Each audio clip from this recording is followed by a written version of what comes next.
Yeah, I'm still on the issue of cultural awareness and what really took place leading up to Jamaica independence. Um, Before this great war, the Napoleon War, Jamaica was very prosperous between 1792 and 1814. They were exporting sugar, coffee, and all that sort of things, slave labor and all that. And guess what? After the war, the prices dropped and the slave trade was abolished in 1807. But obviously, we know that there's a question. It is questionable. It is questionable because after the emancipation of slaves in 1834, the plantations were worked by the indentured Indian and Chinese laborers. Yeah, they bring in the Chinese at that point, and Jamaica situation become worse cause widespread suffering and discontent in the Jamaican economy. History will tell you that in 1865, political protest at Morant Bay was organized by George William Gordon. He's one of Jamaica national hero and developed into an uprising, right? Yeah. George William Gordon was killed because of the fact that they claimed that the local magistrate and 18 other Europeans lost their lives during that political protest that they said he instigated. And at the time, the English governor was E.J. Eyre, EYRE. This man declared martial law and launched a very punitive campaign of ruthless severity with several executions, without trial, including the hanging of George William Gordon, who had not even instigate violence. He was just trying to calm the people and get them to sort of, move in line with what was happening at the time. The reaction in Britain was one of astonished outrage because this so called governor, at the time we didn't have prime minister, he was removed from office and Jamaica placed under Crown Colony rule in 1866.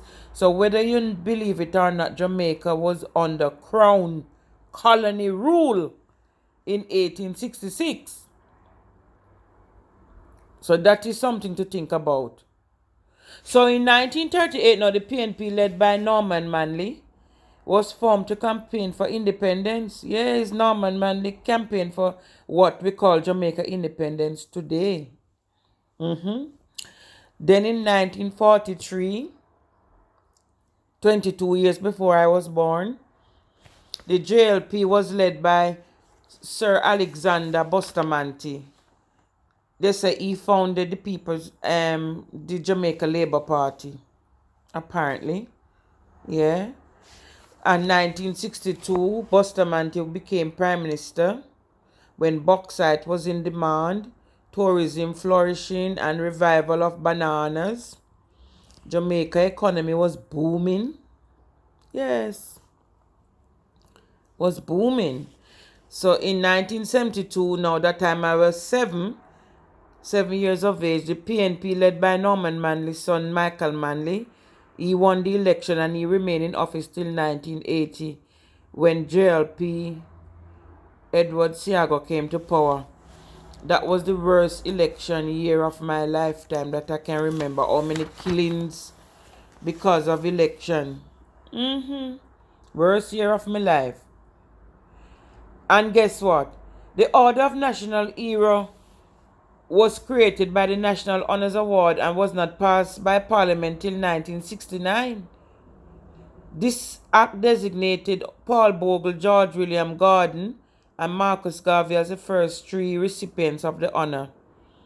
So, look how long they die, and they just passed that act in 1969. Something to think about. So Marcus Garvey now, who was he really? History will tell you that he promoted the Back to Africa movement, which called for everyone of African descent to return to their homelands or their ancestors. That was what Marcus Garvey was trying to do. Obviously, history tell you that he died in obscurity. Nobody can tell you what actually killed him. That is a mystery, which we have to think about. So, Marcus Garvey, he pleaded to no avail, no matter how he pleaded with the colonial government to improve the living conditions for the indigenous people in the West Indies. They did nothing. So, upon returning from his travels, he founded the Universal Negro Improvement Association and African Communities League in the year 1914. This organization promoted civil rights for blacks in Jamaica and abroad. But guess what? Marcus Garvey served a 5-year prison sentence at the Atlanta Federal Penitentiary for defrauding investors. That's what them say. Me don't know if it's true. Following which he was deported to Jamaica in the year 1927 after having his sentence commuted by President Calvin Coolidge. But after Marcus Garvey returned to Jamaica to his place of birth, he tried and failed to be elected into public office. So we own Jamaica not doing no good neither. And Marcus Garvey is regarded as a national hero in the present day Jamaica. Imagine that. National hero, long after he died. Long after he died. So it's good to understand our Jamaican culture and our history. What lead up to today, where we're coming from, and how we were formed as a people. Our national motto said, out of many we are one people, but we are a mixture of different people, because my great granddad is mixed race white man. My mom is from descendant from Cuba and all that sort of thing. So we mix up. Louise Bennett did say, back to Africa, Miss Matty. I wonder how we going to cope. Yes, a lot of Jamaicans say we descend from Africa, but much remains to be seen. Have a blessed day. Continue to celebrate Jamaica independence and keep watching this space. And subscribe.